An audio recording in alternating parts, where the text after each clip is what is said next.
رحیلہ صد پارا، عبدالرحمان کمال، دبئی، سارنگ۔ یہ کیا قصہ ہے؟ پشاور بار کے الیکشن مسلم لیگ نے جیت لیے۔ جے آئی ٹی کی پوچھ گچھ، کالے بکروں کے پھیرے۔ 10 مئی کو توشہ خانہ میں عمران خان کی پیشی، مولانا نگار کو قتل کر دیا گیا۔ بسم اللہ الرحمن الرحیم، میں ہوں ملک نعیم اور آپ دیکھ رہے ہیں 27 پاکستان۔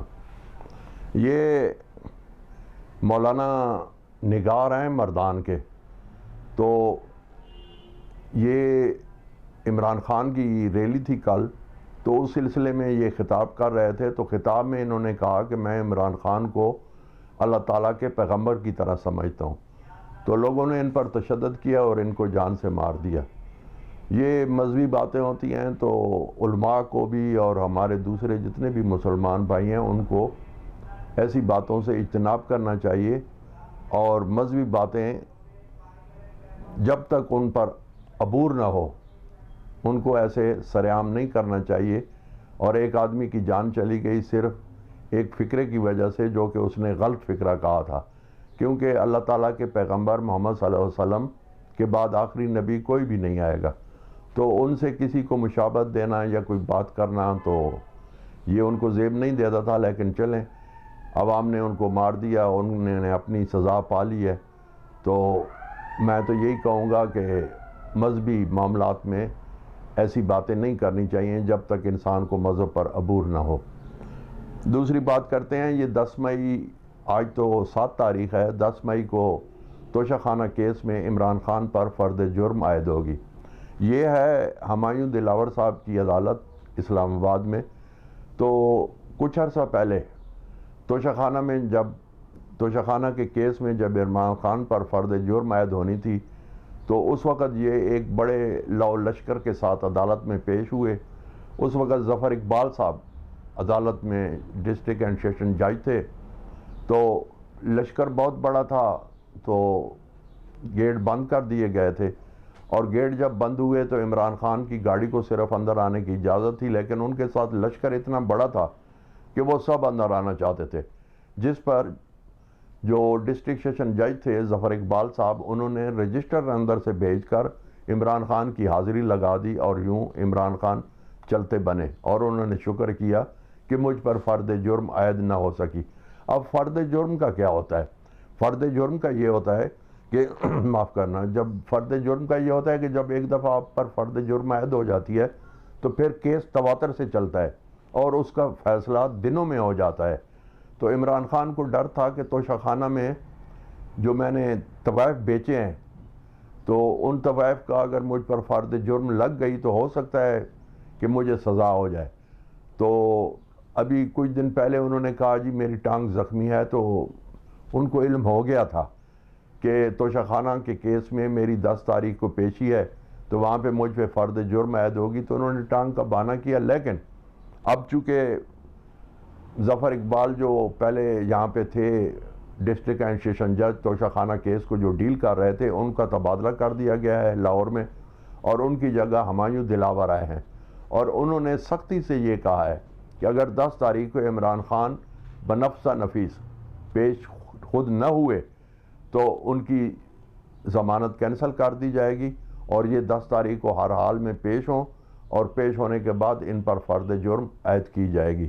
ابھی دیکھتے ہیں کہ 10 تاریخ کو عمران خان ٹانگ کا بہانہ بناتے ہیں یا کیا بناتے ہیں، لیکن عدالت نے سختی سے کہا ہے کہ اگر عمران خان پیش نہ ہوئے تو ہم ان کے وارنٹ جاری کر دیں گے۔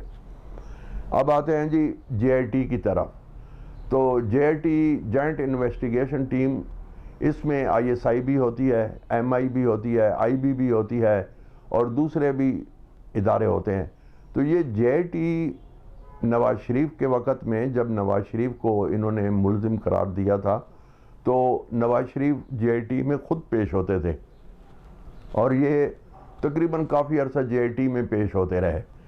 اس کے بعد ان کے بیٹے حسین نواز پیش ہوئے، حسین نواز کے بعد اسحاق ڈار پیش ہوئے، بلکہ ایک دفعہ تو ایسے ہوا تھا کہ حسین نواز جب جے آئی ٹی میں پیش ہوئے تو وہ ایک بینچ پہ بیٹھے ہوئے تھے، اور کہاں بیٹھے ہوئے تھے؟ کمرہ عدالت کے اندر، جہاں پر نہ تو موبائل کی اجازت ہوتی ہے نہ بات چیت کی اجازت ہوتی ہے۔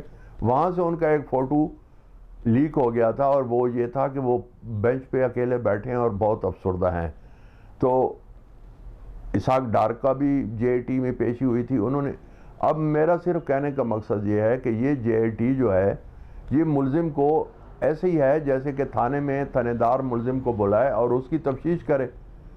تو اب جے آئی ٹی ملزم کو بلاتی ہے اور ملزم وہاں جاتا ہے جہاں جے آئی ٹی بیٹھتی ہے یا دفتر لگاتی ہے.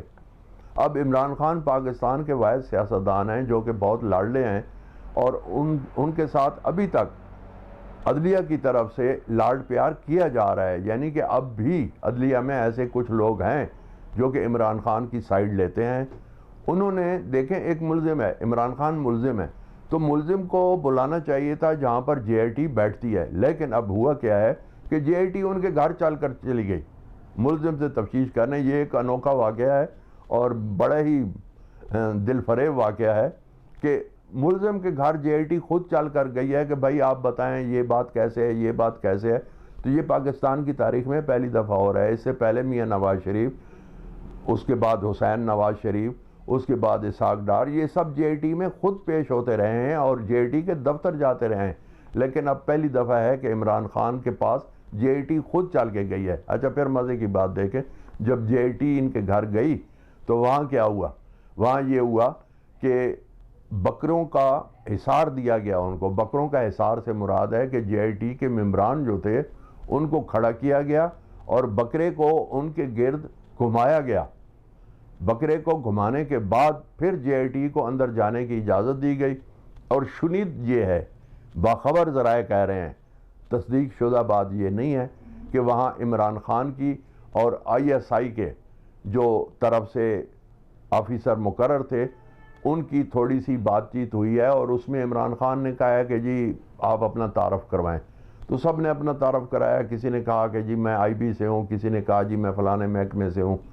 تو جب ایک آدمی نے کہا کہ جی ایک آفیسر نے کہا کہ میں آئی ایس آئی سے ہوں، تو انہوں نے کہا آئی ایس آئی تو ہمارے خلاف ہے، آئی ایس آئی تو ہمیں مارنا چاہتی ہے، تو آپ کیسے آ گئے؟ تو انہوں نے بتایا کہ ہم ایک ذمہ دار ادارے سے ہیں، ٹھیک ہے، نہ کوئی آپ کو مارنا چاہتا ہے اور نہ ہی کوئی ایسی بات ہے. تو آپ جو ہے، ہم انکوائری ٹیم کا حصہ ہیں تو ہم نے تو انکوائری کرنی ہے، تو آپ ہمارے سوالات کے جواب دیں. تو اب ان پر جو سوال کیے گئے، ان کے جو وکیل ہیں وہ بابر روان ہیں. تو بابر روان نے ایک بات کی ہے، انہوں نے کہا ہے کہ غیر متعلقہ سوالات پوچھے گئے. اب غیر متعلقہ سوالات کیا تھے؟ مثال کے طور پر عمران خان سے سوال کیا گیا کہ آپ جب کہتے تھے کہ نیوٹرل تو جانور ہوتا ہے، تو یہ جانور آپ کس کو کہتے تھے؟ اس قسم کے ان پر سوال کیے گئے. اور یہ وہ سوال تھے کہ جو عمران خان تو یہ سوچ رہا تھا کہ مجھ پہ وہ کوئی ایسے سوال کریں گے جو مجھ پر 10 کیس ہیں، یہ ان 10 کیسوں کے متعلق سوال کریں گے، لیکن انہوں نے تو ہٹ کے سوال کیے ہیں. اچھا، پھر انہوں نے یہ کہا کہ 10 تاریخ کو ایسے ہوا کہ آپ کے گھر سے پیٹرول بم پھینکے گئے پولیس پر. تو عمران خان فوراً بولے، تو انہوں نے کہا نہیں، 10 کو نہیں پھینکے گئے، وہ 8 تاریخ تھی، 8 تاریخ کو پھینکے گئے تھے.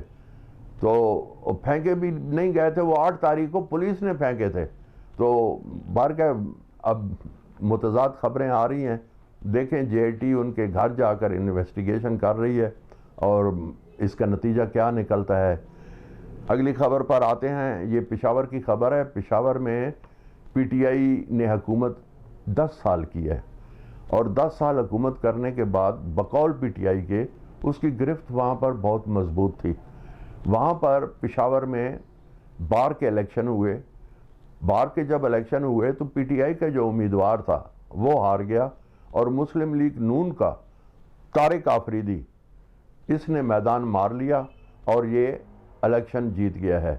تو مسلم لیگ نون کے لیے یہ بہت بڑی کامیابی ہے، جبکہ پی ٹی آئی کے لیے بہت بڑا دھچکا ہے کہ اس کی وہاں پر اکثریت ہے کے پی میں، اور وہاں پر اس کا 2 دفعہ حکومت بھی رہ چکی ہے، 10 سال انہوں نے حکومت بھی کی ہے. ان کا وہاں پر بہت زور ہے بقول پی ٹی آئی کے. لیکن یوں لگتا ہے کہ اب لوگ پی ٹی آئی سے پیچھے ہٹتے جا رہے ہیں، کیونکہ مسلم لیگ نون کے امیدوار طارق آفریدی کا وہاں سے الیکشن جیتنا ایک بہت بڑی خبر ہے. اب آتے ہیں جی رہیلا سد پارہ کی طرف. یہ رہیلا سد پارہ کون ہے؟ ایک شخص تھا جس کا نام عبد الرحمن کمال تھا. اس نے ایک جعلی اکاؤنٹ بنا رکھا تھا ٹویٹر پر، اور اس جعلی اکاؤنٹ میں وہ فوج کے خلاف بکواس کرتا تھا. فوج کے علاوہ جو بھی پی ٹی آئی کے مخالفت میں بیان دیتا تھا، حکومت کے خلاف، فوج کے خلاف، وہ بکواس بکتا ہی رہتا تھا ہر وقت. اور اس نے جو اکاؤنٹ بنوایا تھا ٹویٹر پہ، اس کا اس نے عنوان رکھا تھا رحیلہ صد پارہ. تو سب سمجھنے والے یہی سمجھتے تھے کہ یہ کوئی ایک عورت ہے جس کا اکاؤنٹ ہے، اور یہ عورت فوج کے خلاف بکواس کر رہی ہے، یہ عورت حکومت کے خلاف بکواس کر رہی ہے. لیکن اب ادارے تو ادارے ہی ہوتے ہیں، وہ تو پھر زمین کی تہہ سے بھی انسان کو نکال لیتے ہیں. تو انہوں نے دبئی سے ایک شخص کو گرفتار کیا. اس شخص کا نام عبد الرحمن کمال ہے. جب اس کا سافٹ ویئر اپ ڈیٹ کیا گیا، اور آپ سمجھ رہے ہوں گے کہ سافٹ ویئر اپ ڈیٹ کس کو کہتے ہیں، جب ان کی تفتیش کی گئی اور ان کو ڈرائنگ روم کی سیر کروائی گئی تو انہوں نے مان لیا. انہوں نے کہا کہ رحیلہ صد پارہ کے نام سے میں نے ٹویٹر پر اکاؤنٹ کھولا ہوا تھا، جبکہ فیس بک پر میں نے سارنگ کے نام سے اکاؤنٹ کھولا ہوا تھا، اور میں فوج کے خلاف اور حکومت کے خلاف لگاتار بکواس کرتا تھا. میں اس پر معافی مانگتا ہوں. اس کی ویڈیو جاری ہو چکی ہے سافٹ ویئر اپ ڈیٹ ہونے کے بعد، اور اس نے یہ معافی مانگی ہے. اس نے کہا ہے میں فوج سے بھی معافی مانگتا ہوں، حکومت سے بھی مانگتا ہوں، اور جس کا میں نے دل دکھایا ہے میں معافی مانگتا ہوں. اس کا نام عبد الرحمن کمال ہے، اور اس نے دبئی سے اس کو گرفتار کر لیا گیا ہے. اب سافٹ ویئر اس کا اپ ڈیٹ کر دیا گیا ہے، اور سافٹ ویئر اپ ڈیٹ کرنے کے بعد اب وہ نہ رحیلہ صد پارہ رہا اور نہ ہی وہ سارنگ رہا. اور اس نے وہ اپنے سارے اکاؤنٹ بھی اب وہ ڈیلیٹ کرے گا، اور اس کے بعد وہ انسان کا پتر انشاءاللہ بن جائے گا. تو یہ تھا ہمارا آج کا ویلاگ. ملتے ہیں اگلے ویلاگ کے ساتھ. اجازت دیجیے. اللہ حافظ.